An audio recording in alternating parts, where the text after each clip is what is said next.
नमस्कार, स्वागत छ दर्शकहरूलाई यस विशेष कुराकानीमा। म रोहन श्रेष्ठ। विशेष कुराकानीको आजको यस सन्दर्भमा हामी पछिल्लो केही समयदेखि एफएनसीसीआई निर्वाचनमा केन्द्रित हुन गइरहेका छौँ, केन्द्रित भइरहेका छौँ र त्यसै मिश्रमा त्यसै सिलसिलामा यतिखेर हाम्रो स्टुडियोमा एफएनसीसीआईको वर्तमान कार्य समितिको प्रदेश नम्बर 5 का अध्यक्ष र त्यस्तै गरेर अब आउने कार्यकालको लागि जिल्ला तथा नगरबाट उपाध्यक्ष पदका दावेदार, एफएनसीसीआईको उपाध्यक्ष पदका दावेदार यति बेला हामीसँग हुनुहुन्छ गुणनिधि तिवारी। स्वागत छ यहाँलाई। धन्यवाद।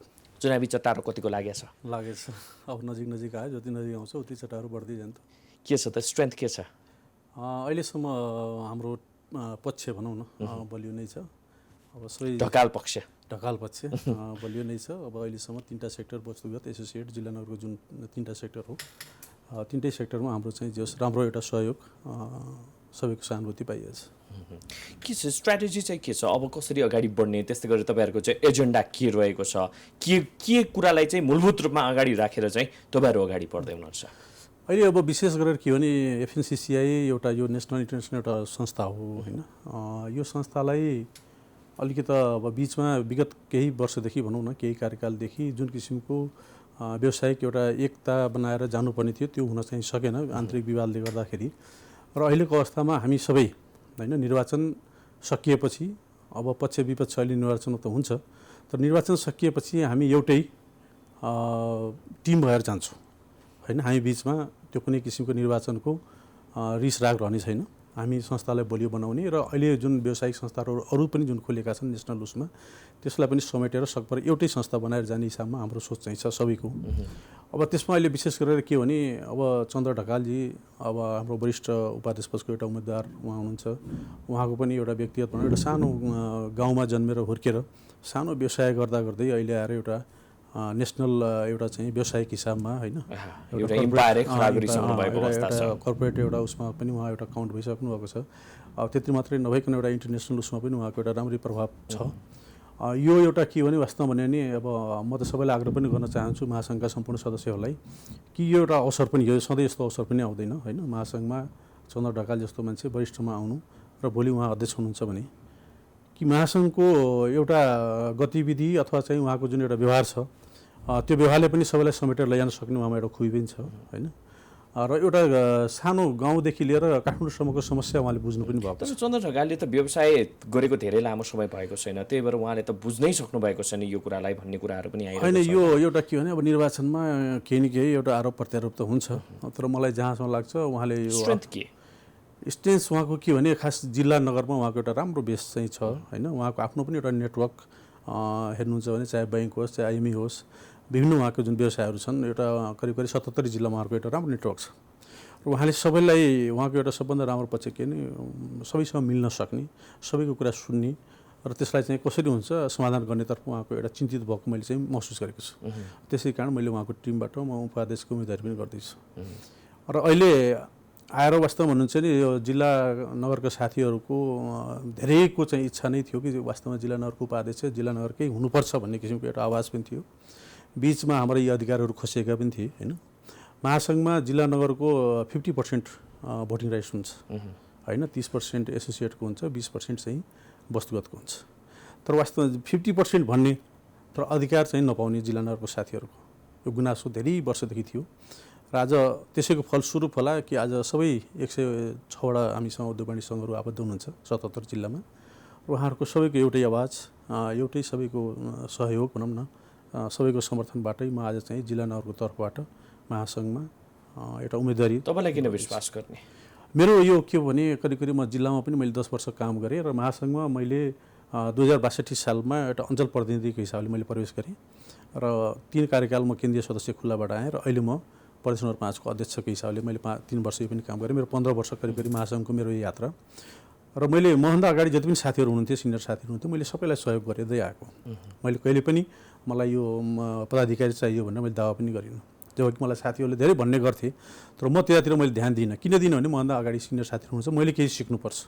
मैले अझै पनि ती साना मझौला व्यवसायहरूको समस्याहरूलाई गाउँमा बसेर चाहिँ मैले अझै पनि बुझ्नुपर्छ। एउटा कुरा सर, यो चाहिँ जहिले पनि हामी हरेक वर्ष यस्तै कुराहरू गर्छौँ होइन। अब जति बेला पनि अब मुलुकले चाहिँ एउटा बजेट निकाल्ने कुरा भए, त्यस्तै गरी चाहिँ मौद्रिक नीतिका बेलाहरू भए, एफएनसीसीआईकै चाहिँ एउटा टेन्योरबाट अर्को टेन्योरमा जम्प गर्ने बेलाका चाहिँ सिनारीहरू भए, चुनावहरू भए, यस्ता बेलामा चाहिँ हामी यस्ता कुराहरू गरिरहेका हुन्छौँ होइन। मजबुतीका कुराहरू गर्छौँ, जिल्ला तथा नगरलाई अझ मजबुत बनाउँदै लाने, जुन तपाईँले पनि भन्नुभयो सशक्त बनाउँदै लाने, उहाँहरूको भूमिकालाई चाहिँ हामीले चाहिँ गौण मानेका छौँ। त्यो गौण मानेका कुराहरूलाई चाहिँ अब अगाडि स्ट्रेन्थ गर्दै लानुपर्ने भन्ने कुराहरू गरिन्छ। तर यद्यपि समस्या भने जहिले पनि जिउकाती हुन्छ। एक त निजी क्षेत्रले निजी क्षेत्रकै लागि के गर्यो भन्ने कुराहरू पनि रहला तपाईँहरू नेतृत्वमा गइसकेपछि, अथवा वर्तमान नेतृत्वलाई नै हेर्ने हो भने पनि। अर्को कुराहरू भनेको निजी क्षेत्र समाजप्रति अथवा राष्ट्रप्रति कतिको उत्तरदायी भए भन्ने कुराहरू पनि होला। यो कुरामा चाहिँ जहिले पनि समस्याको समस्या नै हुने। यसबाद चाहिँ कहिले पनि न त नेतृत्वले सोच्न सक्यो, न त तपाईँहरूले सोच्न सक्नुभयो, न त कुनै एउटा व्यवसाय गर्ने व्यवसायीले नै चाहिँ सोच्न सकेको चाहिँ अवस्था छ भन्दाखेरि यो कहाँनिरको चाहिँ समस्याले गर्दाखेरि यस्तो भइरहेको छ? यो मैले भने नि, अब जिल्ला नगरको साथीहरूकोबाट चाहिँ त्यो अलिकति अनुभवी मान्छे जिल्ला नगरको अध्यक्ष भयो भने यो कुरा हुन्छ। अहिलेसम्म भएन, खासै भएन। हेर्नुहोस् है, 1-2 कार्यकाल अलिअलि भयो थियो, त्यसपछि यो जहिले पनि के हस्य भयो यसमा। के कारणले गर्दा खालि त्यो चाहिँ एउटा एफएनसीसीआई भनेर जुन तपाईँहरूको एउटा चाहिँ छाता सङ्गठन छ नि, त्यो चाहिँ खालि पावरसँग नजिक हुनको लागि मात्रै त्यहाँभित्र चाहिँ राजनीति भयो अथवा त्यहाँभित्रको चाहिँ गेमहरू भए भनेर बुझ्दा हुन्छ? होइन, त्यस्तो होइन, केही त छ, त्यो त मैले भनेको कुरा पनि सही हो, तर त्यस्तो चाहिँ सबै कुरा होइन। त्यहाँ काम गर्ने मान्छेहरू पनि हुन्छ, त्यो पावरको नजिक जाने खाले पनि होइन होइन। केही मान्छे, अब धेरै साथीहरू त पहिलाको कार्यसमितिमा हेर्नुहुन्छ भने काम गर्ने एकदमै उहाँहरूको चाहिँ करिब करिब यो 3-4 कार्यकाल, 3 कार्यकालभन्दा पहिला त त्यस्तो चाहिँ थिएन। यो 3 कार्यकालदेखि यता आएर अलिकति त्यो तपाईँले भनेअनुसारको अलिकति बिग्रेको पनि हो होइन। तर त्यसलाई हामीले सुधार्न खोज्दै पनि भएन र केही हदसम्म त भयो होइन। अहिले आएर अब हाम्रो सबैको सोच चाहिँ के छ भने, अब चुनावमा हामीले सहमतिको प्रयास गऱ्यौँ, भएन। तर नभए पनि हामीले 27 गतेदेखि हामी एक भएर नै जान्छौँ। हामी एउटा व्यावसायिक आवाजहरू र व्यावसायिक एउटा गर्ने वातावरण बनाउने, ऐन कानुनदेखि लिएर होइन, ब्याङ्कका कुराहरूदेखि लिएर यी सबै कुराहरू हामी एक भएर सरकारसँग लबिङ गर्छौँ। त्यसमा हामी पछाडि पर्दैनौँ। र विशेष गरेर जिल्ला भनेको नै महासङ्घको एउटा बेस हो, पिलर हो, खम्बा हो होइन। त्यसलाई हामीले सम्मान गर्न सकेनौँ भने जिल्ला तथा नगरका साथीहरूको चाहिँ भनाइ कस्तो रहेको छ, अथवा चाहिँ उद्योगिक व्यवसायको चाहिँ भनाइ कस्तो रहेछ भने ठुलाका लागि मात्रै अथवा चाहिँ घरानियाहरूको लागि मात्रै एफएनसीसीआई बने, जसले चाहिँ साँच्चै नै त्यो ठाउँको लागि चाहिँ लगानी गरेर अथवा चाहिँ स्टार्टअपहरू भए, एन्टरप्रेनरहरू भए, उनीहरूको लागि चाहिँ बन्न सकेन भन्ने किसिमको आरोप चाहिँ लागिरहेको। यो सही कुरा हो, एकदमै सही कुरा हो। के कुराले गर्दा पछिल्लो 3 कार्यकालमा चाहिँ जस्तो किसिमको एउटा राजनीति भयो, एउटा भाडभैलो भयो, त्यो कारणले गर्दाखेरि मात्रै पछि परेको हो एफएनसीसीआई त्यो त्यतातिर एड्रेस गर्नको लागि, अथवा अरू केही छ साँच्चै नै घरानियाहरूको लागि भएको हो? होइन, यो सही कुरा हो होइन। बिचमा कस्तो भयो भने, यो फुटाएर, हामी बिचमै फुटाएर पावर प्ले गर्ने कामहरू भयो। तर अहिले आएर कस्तो छ ती कुराहरू तपाईँहरूकै गल्ती हो होइन, गल्ती त हाम्रो हो। तर त्यो कुराहरू अहिले जिल्ला नगरका उद्योगवाणी सङ्घको अध्यक्षले बुझिसक्नु भएको छ। यसपटक उहाँहरू कसैले त्यो कुरा गलती गर्दै गर्नुहुने कुरामा विश्वास पनि छु होइन। हामीलाई धेरै, हामी त किन, म त करिब 77 जिल्ला घुमिसकेको छु होइन, सबै उद्योगवाणी सङ्घमा पुगेको पनि छु होइन। त्यस कारण मलाई के छ भने, मलाई अब त्यो जम्मै साथीहरूको भनाइ हिसाबले अब उहाँहरू त्यो भ्रममा पर्नुहुन्न। कुनै पनि किसिमको चाहिँ दबाब अथवा चाहिँ कुनै लोभ लालचमा उहाँहरू नपरिकन अहिलेको एउटा सक्षम नेतृत्व चयन गर्ने कुरामा उहाँहरू सक्षम पनि हुनुहुन्छ, बुझ्नुभएको छ, गर्नुहुन्छ। र यो जुन अधिकारको कुरा छ 50%, त्यो जिल्लालाई, मेरो उद्देश्य पनि त्यही हो, जिल्लाले पाउनुपर्छ, म गराउँछु पनि। त्यति मात्र नभएर महासङ्घमा अहिले कस्तो छ भने, अब जिल्ला नगरको साथीहरूलाई उहाँहरूको जुन पीडा हो, साना तथा मझौला घरेलु व्यवसायहरूको जुन समस्या हो, त्यो सुन्ने इकाइ पनि छैन होइन। त्यो कुरा म स्थापित गर्छु। म एउटा त्यहाँ छुट्टै सचिवालय राखेर, एउटा सक्षम त्यहाँको अधिकृत राखेर मैले त्यो सुन्ने काम पनि गर्छु। जिल्ला साथीहरू काठमाडौँ आउनुहुन्छ, उहाँहरूसँग चाहिँ एउटा सम्पर्क पनि हुन सक्दैन कि होइन। यी सब कुराहरूलाई जिल्ला साथीहरू अथवा व्यक्तिगत होला अथवा संस्थागत क्रममा आउँदाखेरि सिंहदरबार छिर्न सक्ने एउटा चाहिँ पास पनि हुँदैन, पास बनाउने व्यवस्था पनि महासङ्घबाट हुन सक्दैन। यी सब कुरालाई सम्बोधन गरेर मैले यो एउटा छुट्टै सचिवालय राखेर म काम गर्छु। अब यो चाहिँ के भनेदेखि तपाईँहरू आफै नै पनि त कार्यसमितिमा हुनुहुन्छ नि, यही कार्यसमितिमा पनि हुनुहुन्छ भन्दाखेरि यो दबाब सृजना गर्ने कार्य त होला, तपाईँको भूमिका अलग होला, तर दबाब सृजना गर्न त सक्यो नि त, यसो गर्नुपर्छ भनेर। दबाब नदिएको होइन, हामी लगायत धेरै साथीहरूले दबाब पनि दियौँ। तर कस्तो हुँदो रहेछ भने, यो कार्यसमिति भनेको 3 महिनामा एकचोटि हुने होइन, सधैँ त हामी त्यहाँ हुँदैनौँ। पदाधिकारी भनेको त के भने रेगुलर टचमा हुन्छ त्यहाँ। त्यस कारण यो मैले कार्यसमितिमा हुँदाखेरि म लगायत धेरै साथीहरूले त्यो जिम्मेवारी वहन गरेको नगरेको पनि म भन्न सक्दिनँ होइन, सबैले गर्नुहुन्छ। तर मैले अहिले एउटै मेरो के छ भने, म पदाधिकारीमा भयो भने मैले यो विसङ्गतिहरू, महासङ्घभित्रको विसङ्गतिहरू तोड्छु होइन। जिल्ला नगरको साथीहरूको कुराहरूलाई सुनेर त्यसलाई समाधान गर्नेतर्फ मेरो पहिलो दायित्व हुन्छ। आज हेर्नुहुन्छ भने महासङ्घ निजी क्षेत्रले सरकारलाई करिब 60% चाहिँ एउटा बजेटमा चाहिँ योगदान गरेको हुन्छ। तर आज निजी क्षेत्रको मर्यादा के हो त भन्ने कुरा थाहा छैन।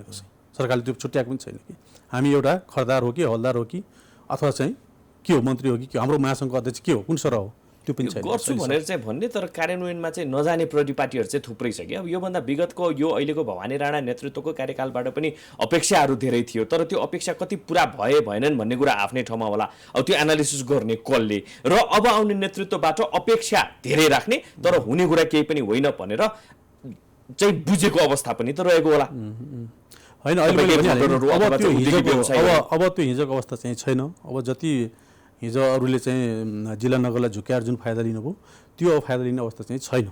किन छैन भनेपछि अहिले पनि हेर्नुहुन्छ भने जिल्ला नगरको साथीहरू नभइदिएको भए महासङ्घको औचित्य पनि हुँदैन थियो। आज जिल्ला नगरको साथीहरू हरेक राज्यलाई परेको अप्ठ्यारो बेलामा उहाँले आफ्नो व्यवसाय बन्द गरेर एउटा सामाजिक जुन एउटा जिम्मेवारी हो त्यो जिम्मेवारी वहन गर्नुभएको छ होइन। ठुलो रिस्क लिनुभएको छ, ज्यानको जोखिम राखेर काम गर्नुभएको छ। चाहे अहिले कोभिडकै अवस्थामा हेर्ने हो भने उहाँहरू 24 घन्टा आफ्नो व्यवसाय त छोडिदिन्छ, व्यवसायतिर ध्यानै छैन। तर कसरी हुन्छ एउटा सबैलाई बचाउँ र बाँचौँ भन्ने किसिममा उद्देश्य लिएर उहाँहरू काम गर्नुभयो।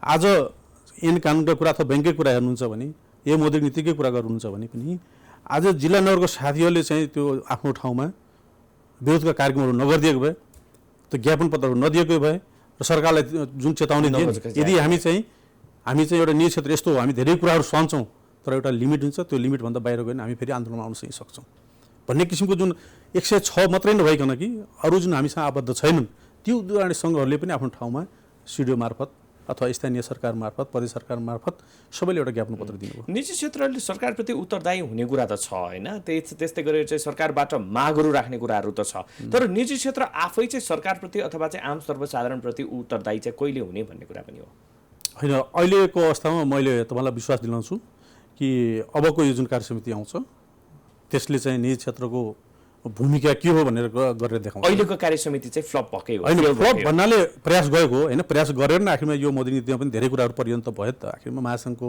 नेतृत्वले त गरेको हो नि त, यो टिमले त गरेको नि, जिल्लाको साथीले आफ्नो ठाउँमा गर्नुभयो, महासङ्घले पनि पहल गरेको नि। त्यो पहल गरेको स्वरूप आज के हो भने केही हाम्रा धेरै मागहरू भनौँ न मौद्रिक नीतिमा सम्बोधन त भयो नि त, बजेटमा यो त भएको थिएन।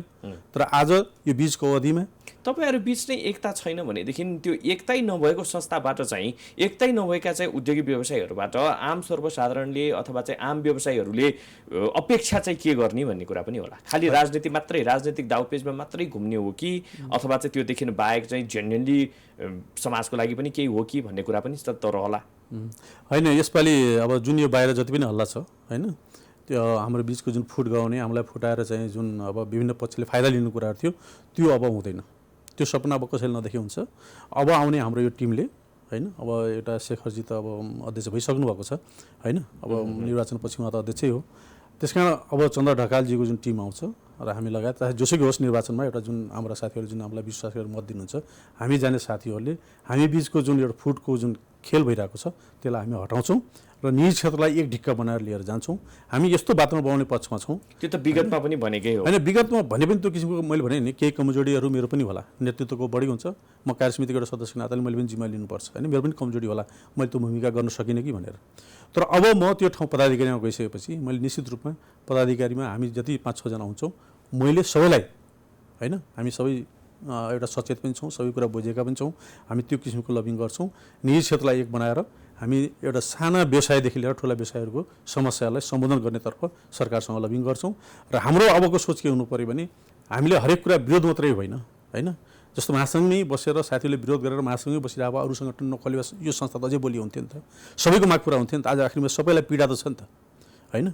त हामीहरू भने के भने संस्था धेरै नखोलौँ, एउटै खोलौँ, भित्रै आन्तरिक द्वन्द्वबाट लडौँ होइन। निर्वाचन हुन्छ, आफ्नो पक्ष विपक्ष हुन्छ, तर निर्वाचन सकिसकेपछि हामी व्यवसायिक कुराहरूलाई उठाएर चाहिँ अगाडि बढौँ। त्यो गर्दाखेरि के हुन्थ्यो नि, सरकार हामीसँग डराउँथ्यो नि त, हाम्रा कुराहरू सम्बोधन हुन्थ्यो नि त। आज हाम्रो फुटको फाइदाले गर्दा सरकारले पनि हामीलाई टेरेको छैन। विभिन्न ठाउँमा हेर्नुहोस् न, आज प्राइभेट सेक्टर राख्ने ठाउँमा काट्दै गइरहेको छ, स्थानीय तहदेखि लिएर केन्द्र सङ्घीयसम्म होइन। मैले भने त्यही मर्यादाकै कुरा हेर्नुहुन्छ भने हिजो महासङ्घको अध्यक्ष भनेपछि एउटा मन्त्री जस्तो सम्मान हुन्थ्यो कि, आज आयो त्यो त छैन होइन। त्यसकारण यो दलीय रूपमा चाहिँ किन व्यवसायीहरू चाहिँ अगाडि बढेका होलान्? होइन दलीय रूपमा त्यस्तो त छैन होइन दलीय रूपमा देखिएको महासङ्घमा चाहिँ छैन होइन महासङ्घमा छैन भनेर भन्दाखेरि पनि पछिल्लो समय तपाईँहरूले चाहिँ अब चन्द्र ढकाल प्यानलबाट चाहिँ घोषणा सभा पनि भयो त्यो घोषणा सभामा तपाईँहरूलाई के आक्षेप पनि लाग्यो भनेदेखि त्यहाँ त व्यवसायीहरूभन्दा पनि बढी चाहिँ नेताहरू पो देखियो त अथवा चाहिँ कुनै नेकपाका नेताहरू पो देखिए त भन्ने किसिमका चाहिँ आक्षेप होइन त्यस्तो छैन त्यो यो बाहिर जायो गलत होला त्यस्तो होइन जो थियो सबै व्यवसायी साथीहरू नै थिए होइन अब कोही एक दुईजना हुनसक्छ एउटा सहानुभूति देखाउन जानुभयो होला तर त्यस्तो पार्टीगत हिसाबमा चाहिँ कसैको पनि उपस्थिति चाहिँ थिएन होइन सबै व्यवसायहरू नै थिए एउटा सानादेखि ठुला व्यवसायहरूको सबैको उपस्थिति थियो होइन चाहे यो पक्ष किशोर दाइको पक्षमा होस् चाहे चन्द्र दाइको पक्षमा होस् होइन त्यस्तो पोलिटिकल चाहिँ होइन होइन पोलिटिकल महासङ्घमा चल्दा पनि चल्दैन होइन सबैको एउटा सहयोग छ यो एउटा स्वतन्त्र संस्था हो होइन कुनै पार्टीको एउटा तपाईँ त्यसो भन्नुहुन्छ तर दलीय भागभण्डा र त्यस्तै गरेर चाहिँ दलीय राजनीति र त्यस्तै गरेर पैसाको खोलो चाहिँ एफएनसीसीआईमा जति अन्त बग्दैन भन्ने किसिमका चाहिँ कुराहरू पनि हुन्छ होइन त्यो मैले भने नि विगतमा केही भयो होला तर अब चाहिँ त्यस्तो छैन अहिले विशुद्ध रूपमा चन्द्र ढकालको प्यानलले कुनै पनि किसिमको चाहिँ त्यस्तो दलीय छाता अथवा चाहिँ पैसाको खोलो भन्ने कुराहरूलाई चाहिँ डिकन्स्ट्रक्ट गरेकै अवस्था हो गर्छ पनि त्यसमा पनि उ चाहिँ तपाईँहरूबाट आशा पनि त्यही हो विशुद्ध रूपमा निजी क्षेत्रको लागि मुलुकको उत्थानको लागि अर्थतन्त्र सुदृढीकरणको लागि रोजगारी सृजनाका लागि आम सर्वसाधारणका लागि उद्योगी व्यवसायी बनोस् भन्ने पनि आम सर्वसाधारणको अपेक्षा होइन हो त्यो हाम्रो उद्देश्य नै त्यही हेर्नुहोस् होइन हामीले त्यो एउटा टिम पनि हेर्नुहोस् न उमेशलाल श्रेष्ठ हेर्नुहुन्छ भने एउटा उहाँ पनि शालीन व्यक्तित्व हुनुहुन्छ व्यवसायी हो होइन एउटा अहिले पनि अब उपाध्यक्ष नै हुनुहुन्छ होइन एउटा अब तपाईँ एसोसिएटको तर्फ हेर्नुहुन्छ रामचन्द्र सङ्घाई ग्रुपको एउटा त्रिवेणी ग्रुपको एउटा चाहिँ कर्पोरेट उसको चाहिँ संस्थाको चाहिँ एउटा जिम्मेवार मान्छे हो पुरानो एउटा महासङ्घको सदस्य भएर चाहिँ उहाँ विगतमा चुनाव लड्न पाउनु भएन होइन तर अहिले चाहिँ उहाँको एउटा चाहिँ नेतृत्व चाहिँ अब एउटा कर्पोरेटतिरको नेतृत्व चाहिँ एउटा राम्रो नेतृत्व भएको मान्छे हुनुहुन्छ होइन हाम्रो टिम पनि हेर्नुहोस् न सबैलाई समावेशी गरेर मिलाएको चाहिँ छ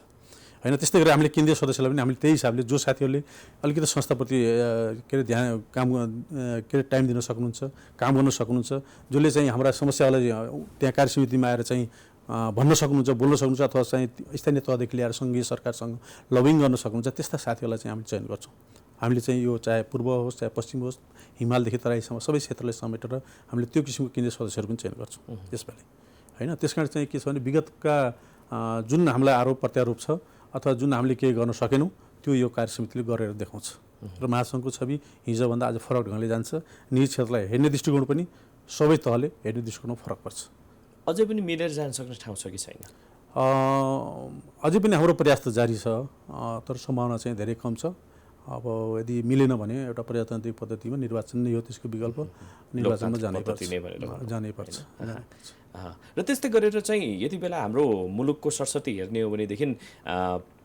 कोरोना भाइरसको कारणले गर्दाखेरि इकोनोमिक सेक्टरमा प्रब्लमहरू क्रिएट गरिरहेको छ त्योदेखि बाहेक आएर चाहिँ विदेशमा रहेका नेपालीहरू थुप्रै नेपालीहरू चाहिँ घर फर्केको अवस्था पनि रहेको छ अब एफएनसीसीआईलाई हेर्ने दृष्टिकोण पनि के छ भनेदेखि अब चाहिँ रोजगारी सृजनाको लागि उसले लिने स्ट्राटेजी के हुन्छ भन्ने कुरा पनि रहेको छ त्यसको लागि चाहिँ कतिको ध्यान दिएको अवस्था छ अब यसमा हाम्रो विशेष अहिले हामीलाई चुनौती पनि थिएन हेर्नुहोस् है एउटा यो अवसर पनि छ चुनौती पनि छ होइन अब आजसम्मको हिसाबले हेर्दाखेरि करिब 30-32 हजार त थर्ड कन्ट्रीबाट आइसके होइन त्यही हिसाबले इन्डियाबाट पनि आएको छ होइन अब हामीले निजी क्षेत्रले पनि तिनीहरूलाई एउटा के हो भने अब कोही स्वरोजगार होला होइन कोही चाहिँ अब रोजगारी खोज्ला त्यो किसिमको हामी एउटा ट्रेनिङको व्यवस्थापन गर्छौँ होइन उहाँहरूको जे सिप छ त्यो सिप अनुसारको चाहिँ हामी कहाँ जुन अहिले बाहिरबाट जुन काम गर्ने छन् होइन अब बाहिरबाट ल्याउने अवस्था पनि त्यति अब छैन उहाँलाई पनि हामीले यहीँ कहीँ एडजस्ट गर्न सकिन्छ कि अथवा एउटा लगानीमाथि वातावरण बनाएर चाहिँ अहिले अवसर पनि छ नेपालमा होइन लगानीको एउटा राम्रो अवसर छ नयाँ चाहिँ विदेशी लगानीहरू अथवा चाहिँ स्वदेशी लगानीहरू